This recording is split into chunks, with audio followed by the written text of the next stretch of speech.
morning, brothers and sisters. Before I start my message today, I would like everyone to stand up and say your gratitude for the week to your brothers and sisters beside you, behind you. Please stand together. Say, what's your gratitude this week? Today's a new day, that's why.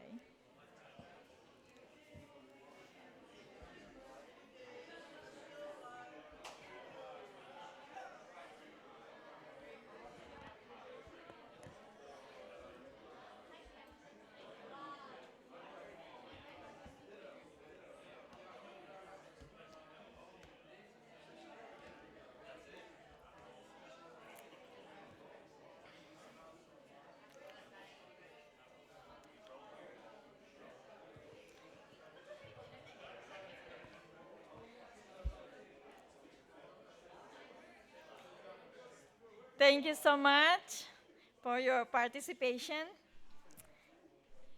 And another thing, before I continue my message, I would like to ask everyone to reflect. Like, number one, think the year you joined our church or our movement. And number two, why you joined. Number three, what attracted you to join and where. And I want to ask everybody to reflect any favorite quotation from True Father and True Mother that you are trying to practice in your daily life. Do you have any favorite books that helps you to deepen your faith to God and to parents? And what is it? And then the last question, what do you want to do in your remaining life to help develop our Ohio Family Church? Those are the questions that I would like to ask everyone, even second gen, third gen, first gen, to reflect at this very moment before I will continue my message today. And maybe I will ask someone to participate in these questions to answer. Thank you. 5 minutes for everybody. I don't have time, but please.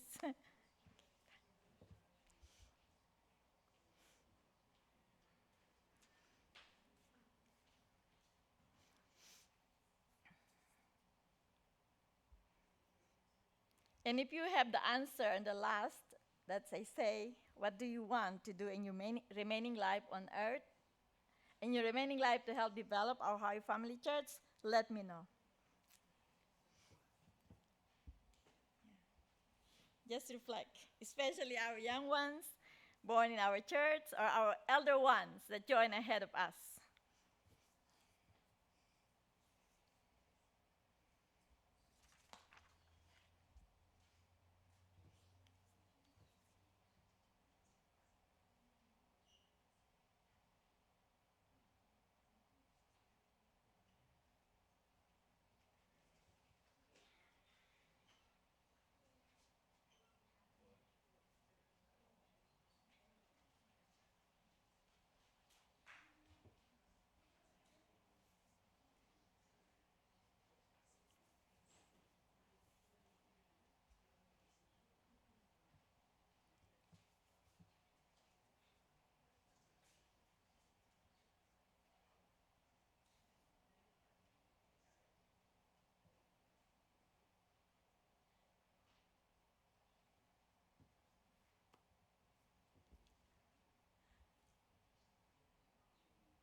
It's too long, huh? 5 minutes is too long? Okay. So I will call someone. Surprise. I will call someone.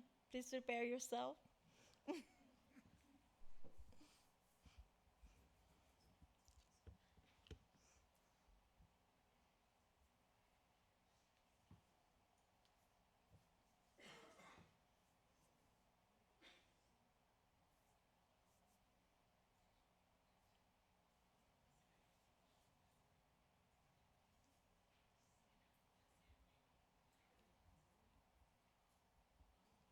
'This is your reflection question.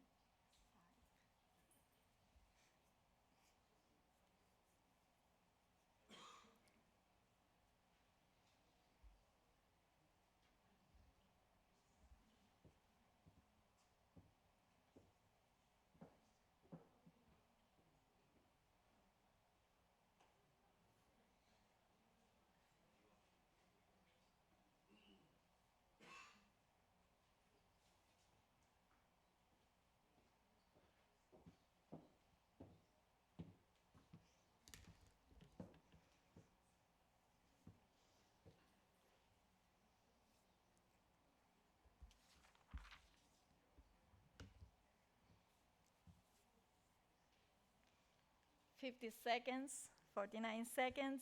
Be ready. I will call someone. Second gen, first gen, or third gen. Oh, we don't have third gen here. They went to class now, huh? So.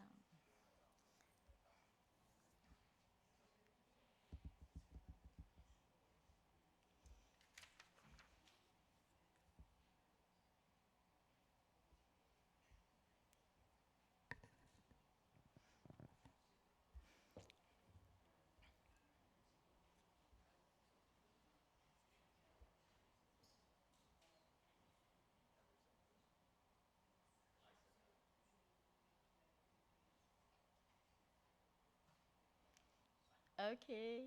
Thank you so much for your participation. Um, who would like to volunteer? I will ask one question. What attracted you to join? Where? Who wants to answer that question if you want to participate? May I ask Aisha, would you answer? What attracted you to join our church and where did you join?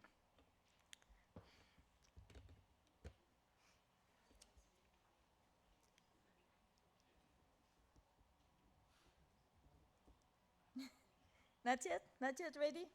Okay, let me call someone who want to answer all the questions in 5 minutes or 3 minutes. Grace, come on. Can you give the mic to Grace, please?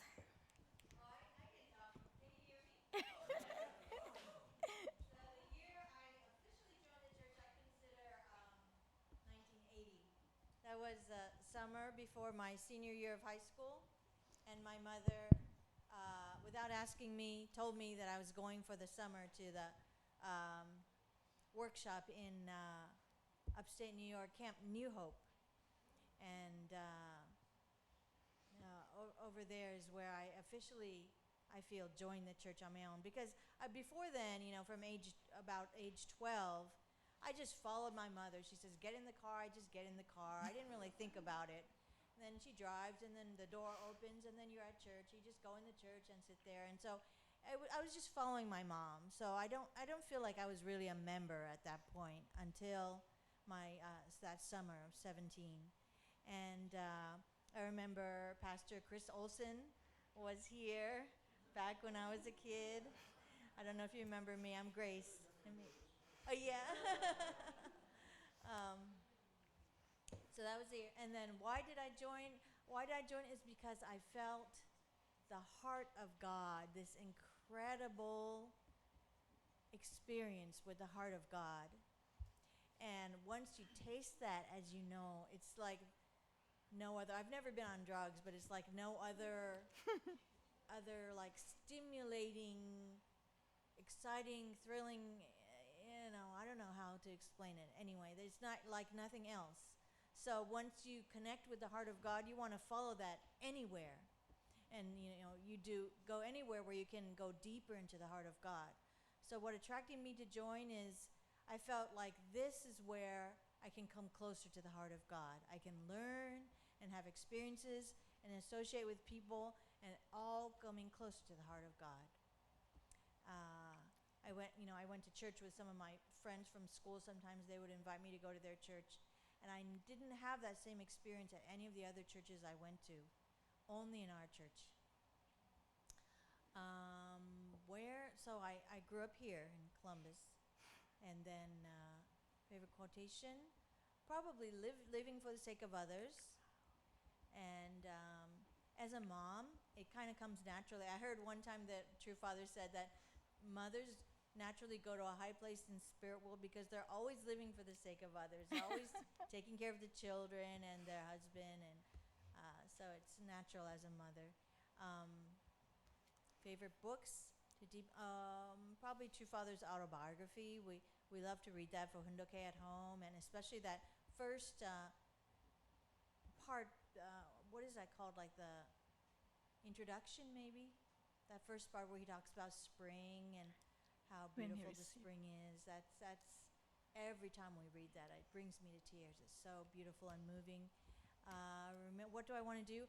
All of you who know me know that my passion is youth education. So I hope to be able to contribute that, and I love seeing our own second generation now stepping up and taking responsibility, and they're becoming the presenters and the educators, the moderators, and that just fills my heart so much.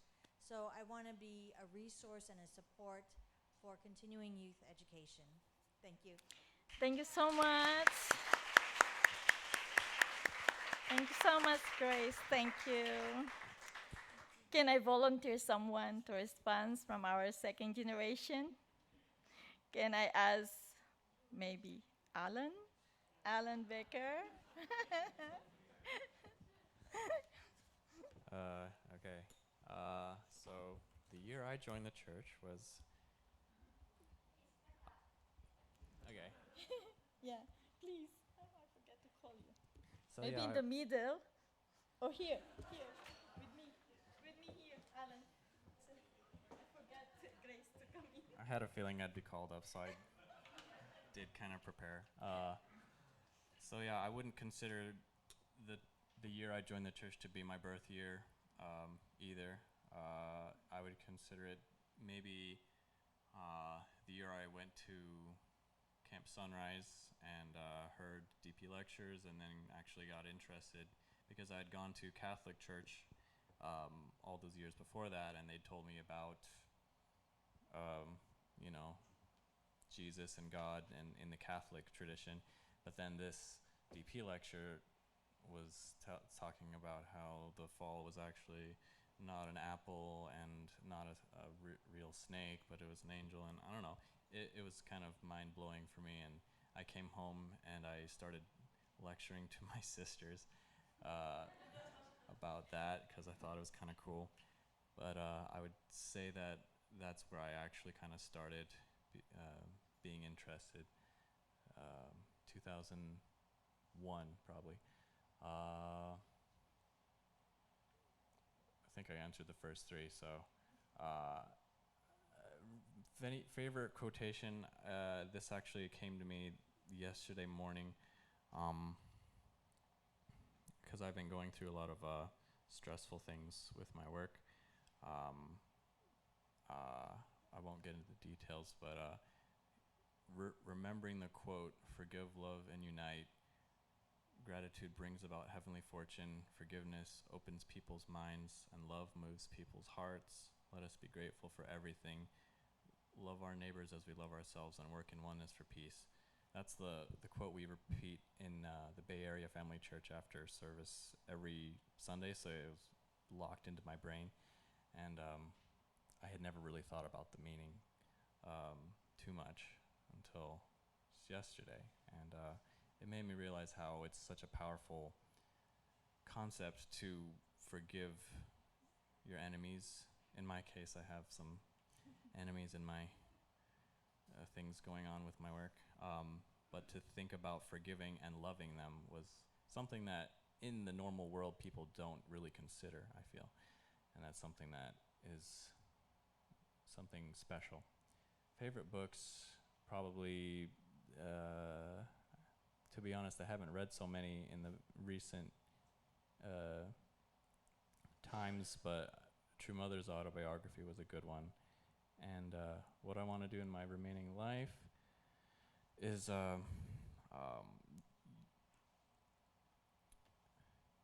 use my expertise in education. And so I work as a YouTuber making animations for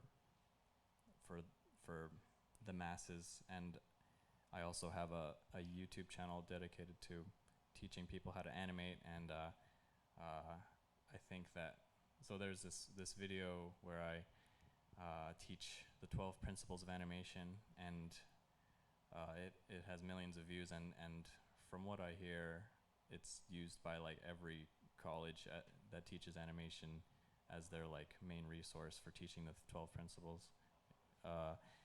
And so I think I learned from that I have a talent for teaching concepts in a simple way, and I feel like I could bring that to a lot of our complicated teachings that are not so easy to explain. And I've been working on this with a few people, and it's been a long time, but hopefully we can bear some fruit soon.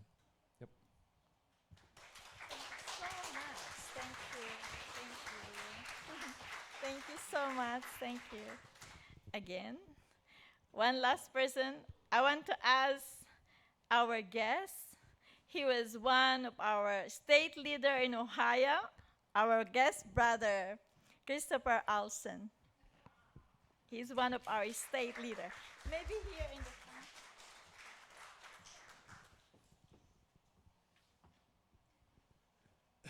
Excuse me. I'm so happy to be here with you. It's a little bit emotional for me. I don't know why, but I came to Ohio about 50 years ago. And I was in a 100-day leadership workshop in Belvedere when True Parents still lived at Belvedere. And it was about 55 brothers from around the world, and President Youngwee Kim, the former president of our church in Korea, was our teacher. It was a pretty incredible workshop, and at that time, Father chose leaders to go out to America and some other countries as well, and I was chosen at that time to come to Ohio. That was almost just shy of 50 years ago, and I was put on a Greyhound bus, and I arrived in Columbus in 1973, and spent about almost 2 years of my life here in Ohio. And that's why actually I'm here this weekend, because ever since I moved to Indiana, I have been wanting to come over to Ohio and just kind of connect. And so I'm very happy to be here with my wife. And maybe to answer a couple of the questions, I joined our church in San Francisco in 1970. And I was kind of like an instant member. I was witnessed to on a Friday. I was just walking on the beach, on the Pacific Ocean beach, and my spiritual father approached me and invited me to a workshop that night. And so we got in my car, we drove up to a farm that belonged to the church, Boonville. Some of you might have heard of it. And I heard 2 days of lectures, and that night I dedicated my life. That was it. No 7-day workshop, no 21-day, nothing, just, and I moved into the church instantaneously, and here I am. I survived. Some of us, it's not so easy, not so easy, you know. Perhaps many of you have seen brothers and sisters kind of find it hard, and maybe they kind of couldn't make it. And we have to pray for our brethren, our brothers and sisters who have joined with us. Through the years, some of them didn't make it, but even now I've imagined the beautiful faces of Ohioans that I met and I taught the principles to in the early 70s. I still remember. Many of them were 19, 20, 21 years old, young just young kids from Ohio State University or elsewhere, teaching them the lectures, the principles. And at that time, we had members join like Dr. Jenkins, Michael Jenkins, and Mike Mickler, David Eaton, and other beautiful, beautiful young Ohioans joined. I still remember their faces. Just heard the name Roger Bear from our brother. I don't even know if he's still alive or if he's still with us. If he is, I'd like to see him someday. But many beautiful brothers and sisters. I'd like to mention about a book I just read. I just read a book from an elder sister who lives in Florida now. She just wrote a book called Spiritual Connections, Nora Spurgeon, and she just published it, I think, about a month or two ago. It was given to me, and it was her life in our church, and a very beautiful, beautiful book. If you have a chance to read it, it's called Spiritual Connections by Nora Spurgeon. And now I'll be turning 74 soon. As to what I'd like to offer, Father says we never really grow old. You have to just keep going. So right now I'm in Indiana with 4 of my grandchildren, and we live together as 3 generations there. My daughter moved there last year, and so we moved together, my wife and I, and we're connected as just a simple brother and sister in our Indiana Holy Community, attending Sunday service, tithing, praying for our church, helping a bit with ACLC activities there, and so anyway, that's just a few words I'd like to offer this morning. Thank you.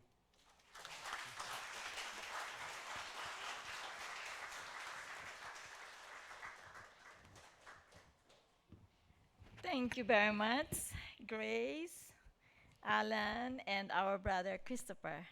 I think they are representing the 3 generations. So thank you so much for your sharing. I want to connect these questions in my message today, and my message is, it's not working.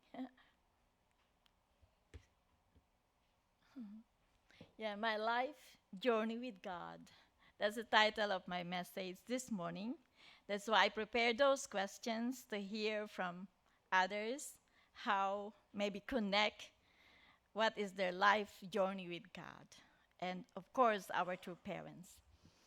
So that's why I asked this kind of questions, surprisingly, or I don't know, because we have 5 minutes, so we can reflect totally on those questions. It's not working. I don't know. Okay. And then I would like to connect also the Bible in reflection of who we are. Because today is Sunday and we are in the church. We are always talking God inside the church. But supposed to be we need to talk God in our own home. And then I would like to read this Bible verse in Deuteronomy chapter 14, verse 1. Ye are the children of the Lord your God. Ye shall not cut yourselves or make any baldness between your eyes for the dead. So I don't like to continue on that side, but I like only, the children of the Lord your God. So that is absolutely our position here on earth, When God created us, we are his children. But unfortunately, it continued like that because of the human fall. So every one of us has journey. Like Grace, she was witnessed and educated by her own physical mom. And our brother suddenly joined without just thinking, what is this organization all about? Suddenly. So that is what we call an Alan born as unificationist because his parents were unificationists. But he said that he understand our movement, I think, in 2001. So there is the journey in our own individual faith or life with God. We are going to our journey. We cannot control that unless we fulfill our own portion of responsibility to follow the journey that we have on earth that planned originally by God. So let's continue. Why?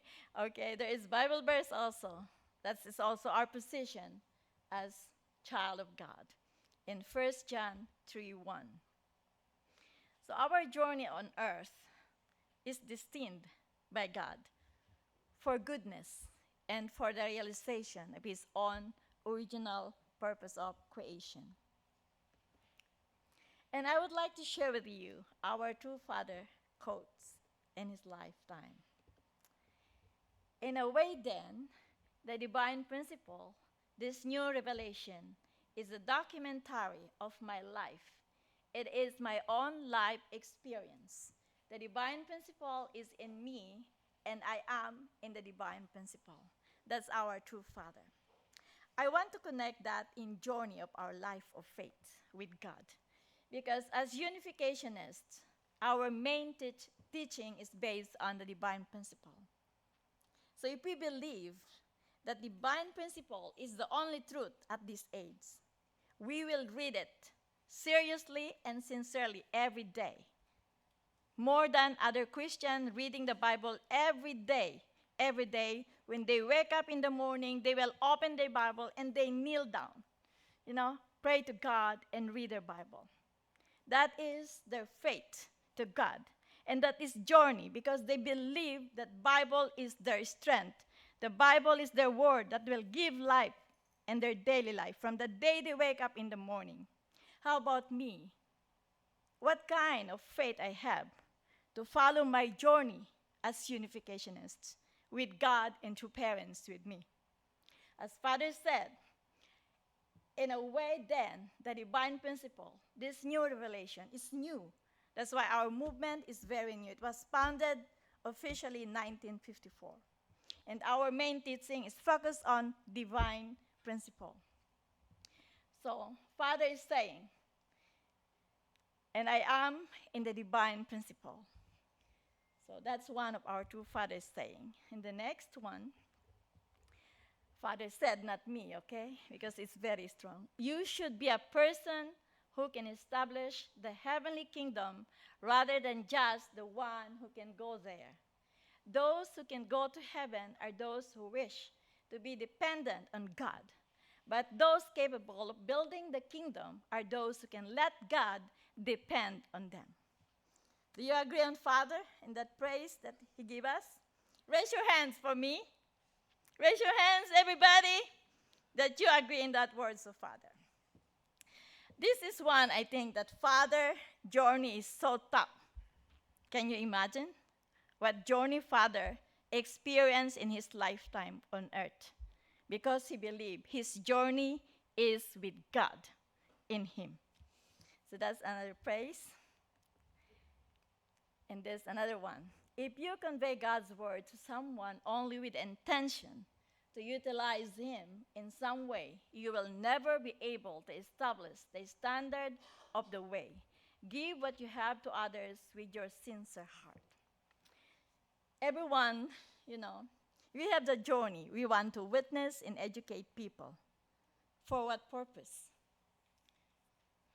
Why we are witnessing brothers and sisters every day who are attending morning devotion? Dr. Yang is saying witness. So it's tough, to witness, to convince people to believe what we believe. And we can see that in history of Christianity, because we believe in God, so we will experience persecution and rejection. But in history, the journey of those founders of faith, their journey was tough. They experienced persecution. Some of them were killed with enormous suffering, but they never give up their faith because their journey, they choose their journey with God. Even they suffered, they will continue their faith. So that is what we are experiencing now, even in Japan, in Muslim country or other country. Our brothers and sisters are suffering because they would like to share the words of God, because they choose their journey with God and true parents. So that's another thing that I would like to share with you, that we should remember at this time. We are lucky in America. We don't experience so much persecution now. Maybe not, because maybe I never experienced, because I never talk a lot to approach people. That's the reason. But those brothers and sisters are always in the front line. In university or in the street or visiting churches, they experience persecution. But I hope each and every one, while we are doing witnessing, we are motivated because we love God, we love our true Father, and we love the people. Because people is our brothers and sisters. If they will not be saved and understand what we are believing now, what do you think will be the future of our country? Is there any hope for this nation? You can see that every day in the news, in even our own neighborhood, you feel it's safe because you said it is safe neighborhood. We always think about that. But suddenly someone destroy your car unexpectedly, and you will think, oh, we need to move. This neighborhood is becoming bad. But do you think that's the solution? Moving out from this neighborhood? We cannot escape because our responsibility lies in every moment of our life, in our surroundings, from our family and our immediate surrounding. That's our responsibility. That's why our responsibility as unificationists, or those who understand our God, our true parents, and our purpose, why we are here, we will be motivated to talk. What is the purpose? Why we are living on earth?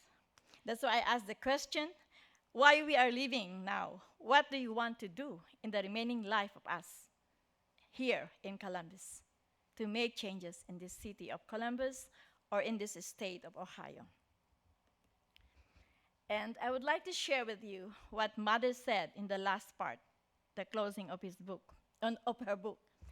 Mother Moon said, "My lifelong goal and determination is to fulfill the dream of God, our heavenly parent, longs to live together with all of us as generation of good and loving people, forming the heavenly parents' holy community, one family under God.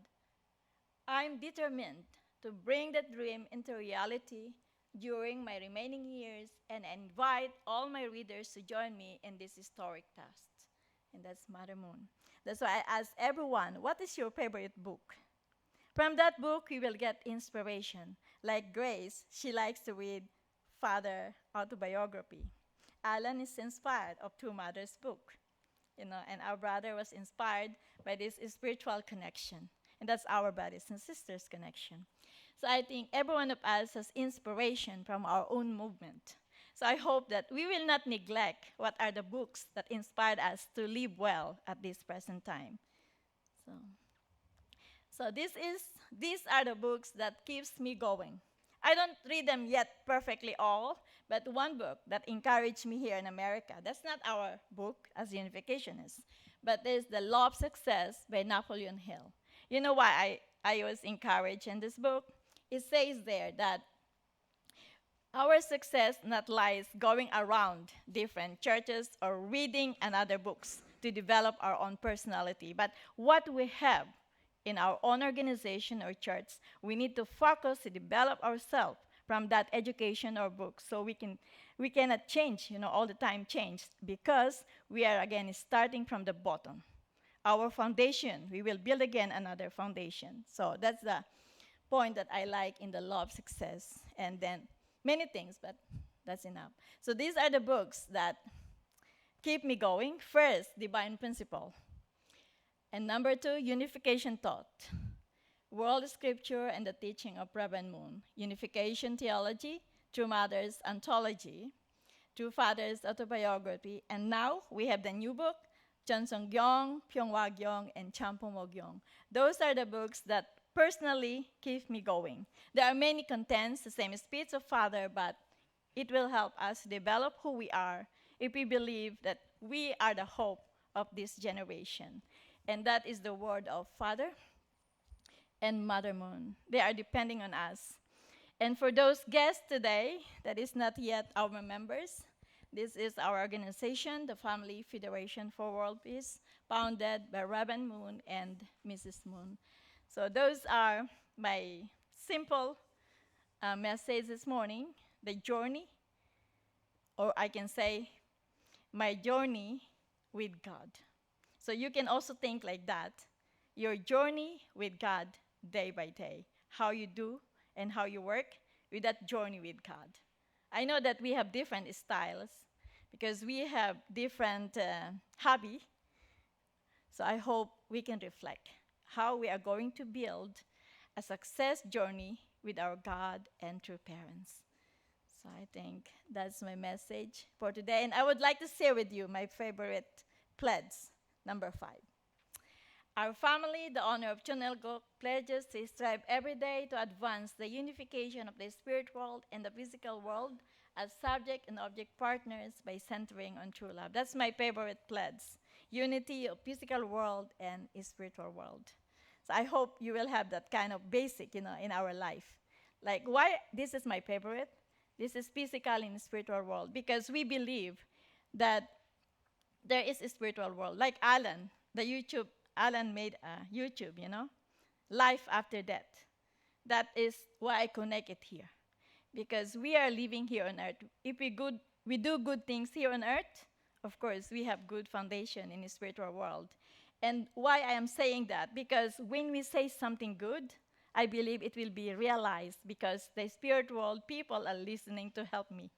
But if it is bad, that's a scary one too. Maybe they can push me to do bad also.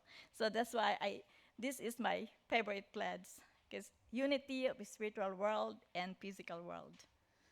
So, yeah.